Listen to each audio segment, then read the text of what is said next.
We're back at the farm. And by farm, he means SIRenity Farm Camping Retreat in Sullivan, Missouri. I am James. I'm Paul, and of course our travel companion, Chompers. And we are at SIRenity Farms with a little treat for you guys because we're going to meet with the owners, Dennis and Michael, and talk about what it's like to run an LGBTQ plus campground.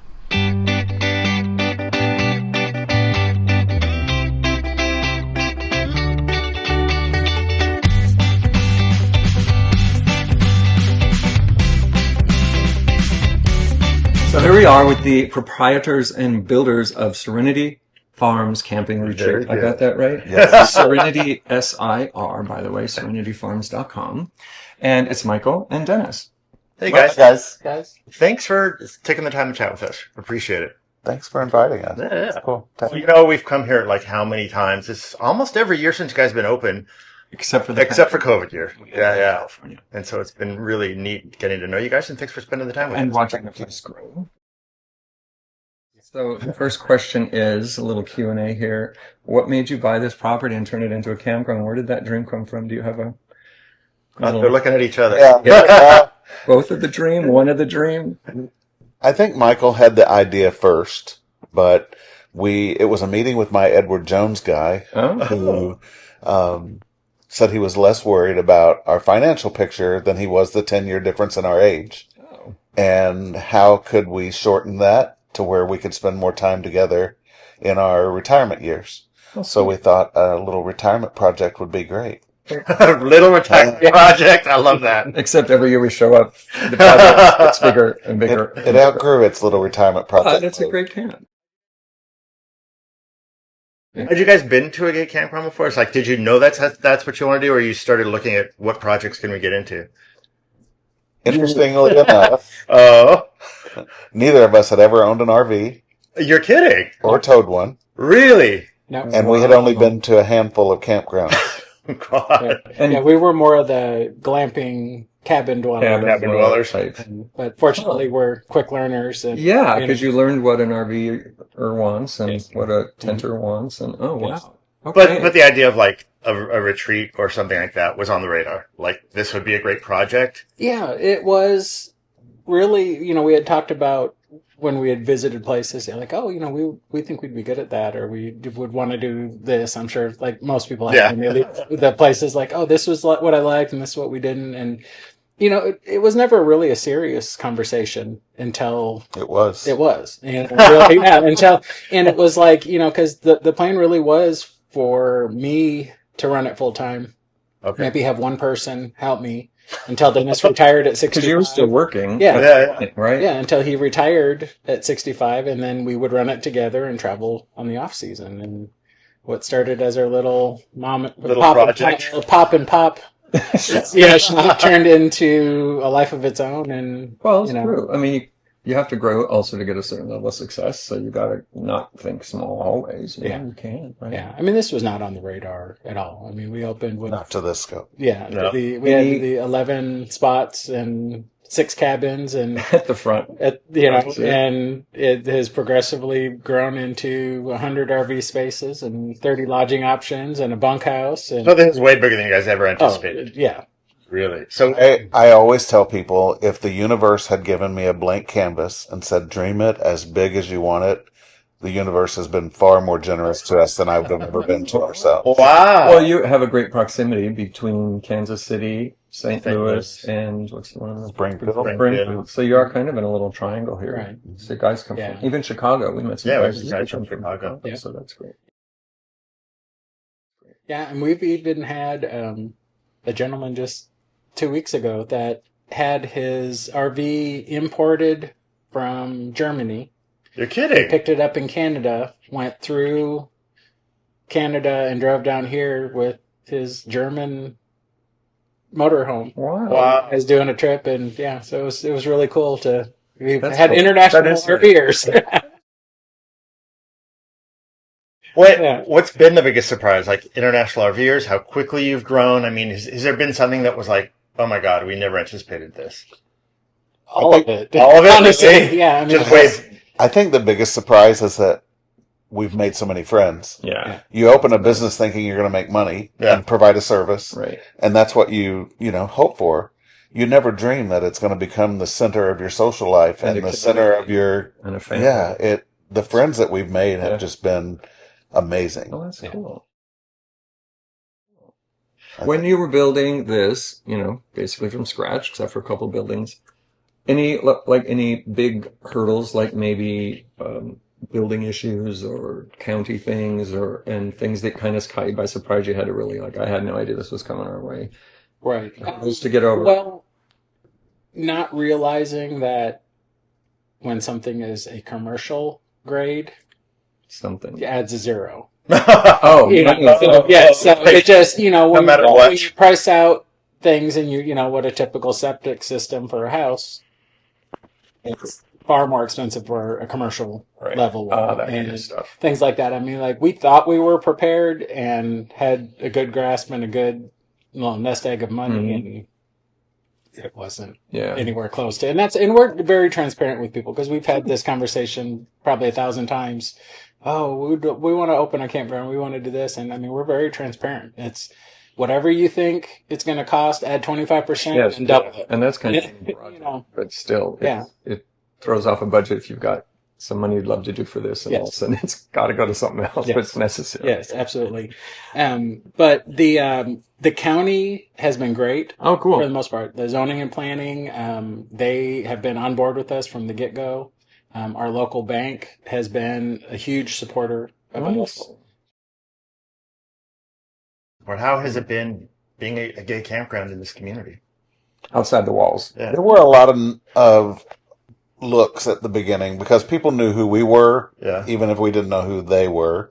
And so you could see the chatter happening in local restaurants and stores and things like that in the beginning. Yeah. But since then, they've really come around. People have been very nice to us. The restaurants see the value of our business. The neighbors we have far more people stop by and say, gosh, your property looks great. You guys we're really proud for the way you guys have grown and things like that. And we do business with our neighbors. We buy firewood from one. We buy eggs and sell their eggs from another farmer. We've sold honey for another neighbor. Oh, wow. So we've had a lot of business interaction and great relationships with our neighbors. It's bringing tourists. As different as we are from them, they see we're good neighbors. Yeah. We've been here many times. We've done a couple of videos showing the campground, but tell us, and I'll put those links in the description of this video, but tell us about the campground, just for someone who's never been here before. As you can see, we come for the hookups. Yeah. So one thing that's nice is full hookup. We love that. Full hookups, especially in the heat we're having right now. Yeah. But anyway, so tell us, you started giving us some numbers. From a construction standpoint, Michael really can go into the depths of that. So we have 72 seasonal RV sites currently, and they have the site for the whole season. They're all full hookup, water, sewer, electric. We have 20 weekender sites, so that we like us travelers. Yes. Most of those have full hookups. We have 5 that do not, that are for Class A's. Class B's, and the smaller ones, the pop-up campers, things like that. We have a capability of probably 60 tents with electric right now. We have... And you added the yurts. Yeah, which is so cool. We have 19 seasonal tent campers this year.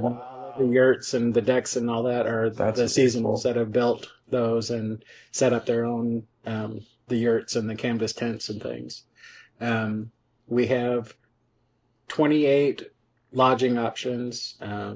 We have...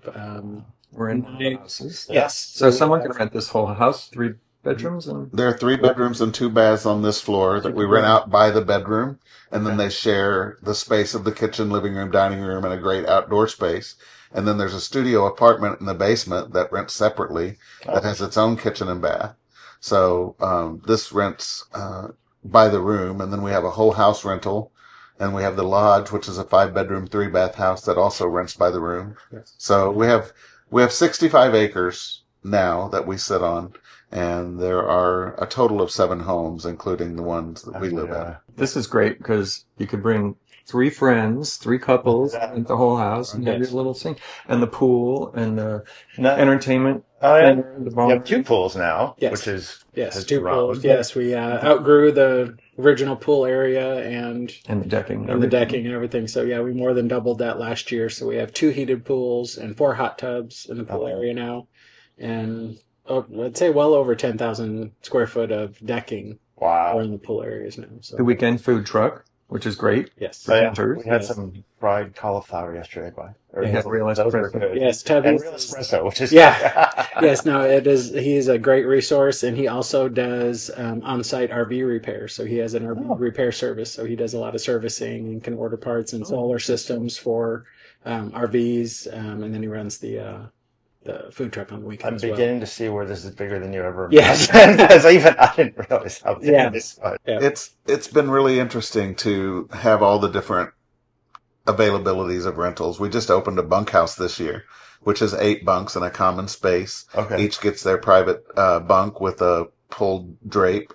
They each get a locker that they can put their stuff in and secure it. And then there's an outdoor shower house right next to that bunkhouse. So we have everything from a tent site with or without electric to bunkhouses to whole house rentals. Wow. We do golf cart rentals now. Oh, really? Yes. Propane refills, liquor store. So you don't have to be a camper or a tenter or anybody. We're all about the glamping. No, yeah.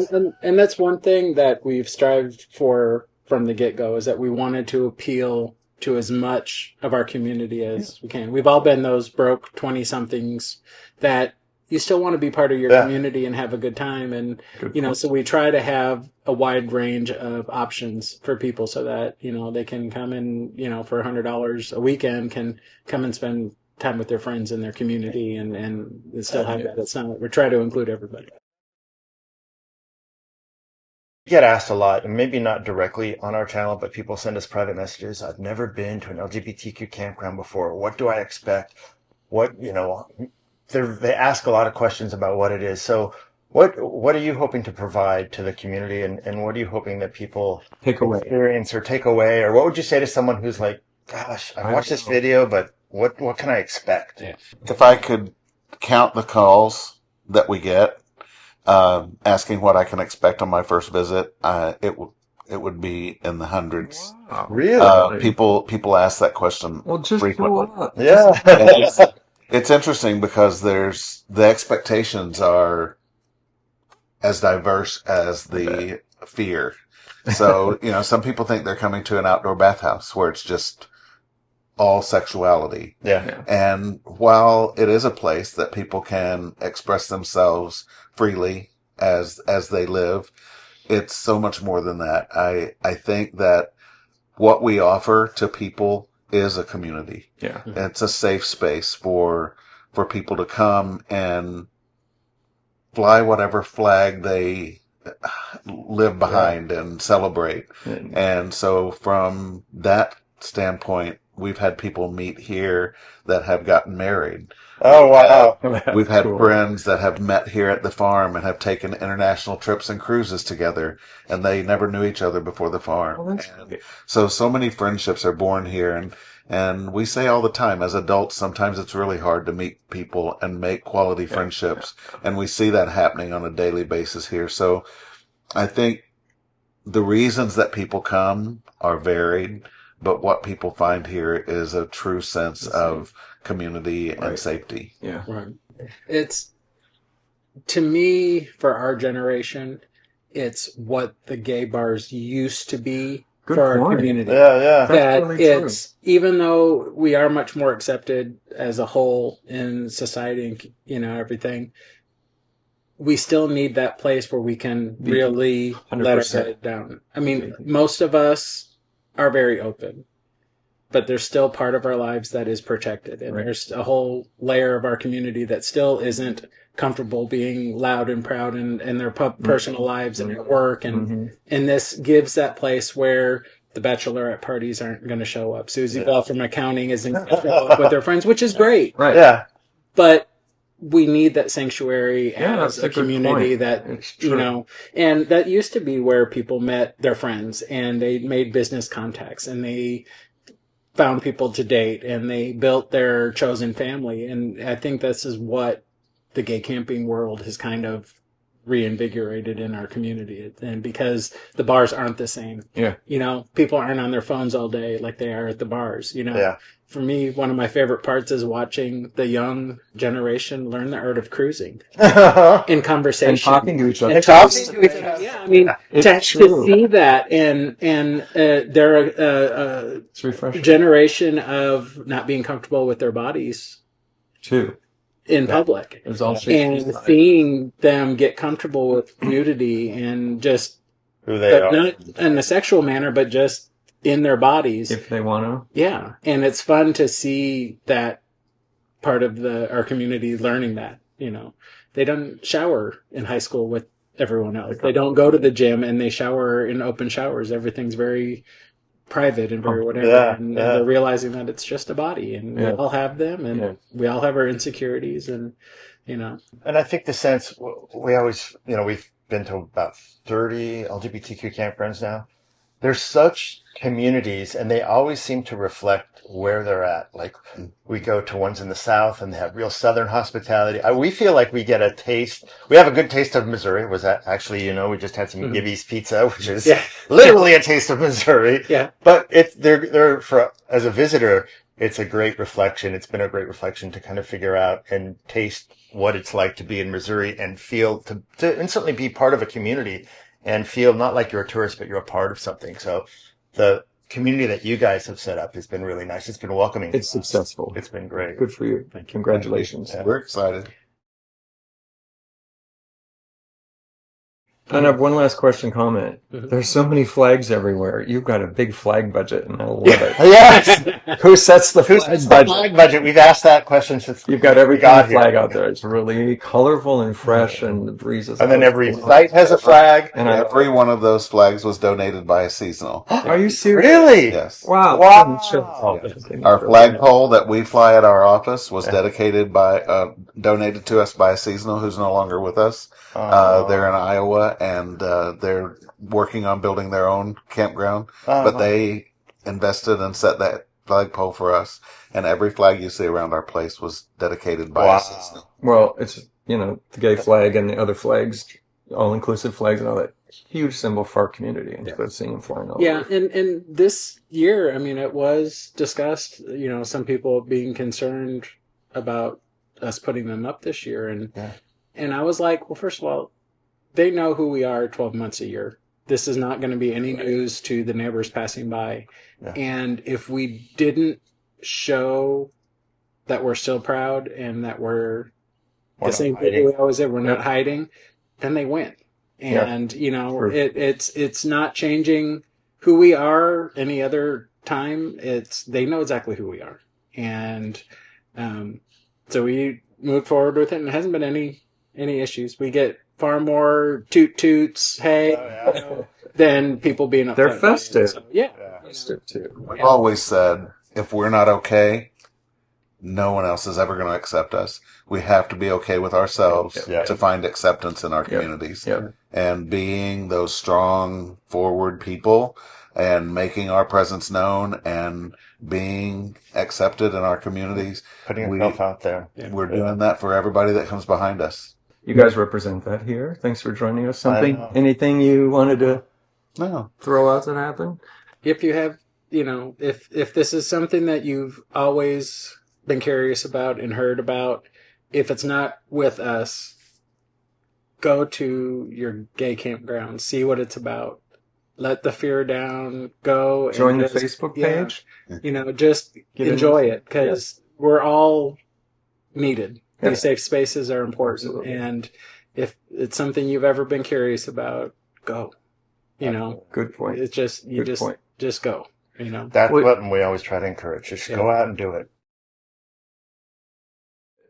Anyway, here we are with Michael and Dennis from SIRenity Farms Camping Retreat. More than just RVs. Or as we're known The farm. The farm, which I love. I love that. The farm. You guys, thank you so much, and thanks a for lot. just Thank being you. so welcoming to us too. Absolutely. Every time we pass through here, we feel so. Having you guys here. So. You guys are always welcome, and Chomper too. And Chompers, of course, but she slept through. She had some questions, but she kind of slept through them, I guess. She's shy right now. All right. Anyway, All right.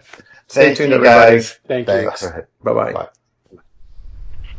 We hope you enjoyed listening to Dennis and Michael as much as we did. It was so fun to talk to them and hear their insights on what it took to create SIRenity Farms. You know we like to promote safe spaces for the LGBTQ plus community, spreading the word, and they obviously really love that about their campground. They took time out of their busy days, so we appreciate them talking to us, telling us their story, their history, their goals, their dreams, and it's great to see what they've created here. So you've got to come and check out the farm sometime. The farm in Sullivan, Missouri. You got it. And if you like this video, give it a thumbs up, and if you want to hear more content like this, please hit that subscribe button as we continue our travels, our 9th summer going across these United States. See you on the road. Be safe out there. Thanks for watching. Ciao.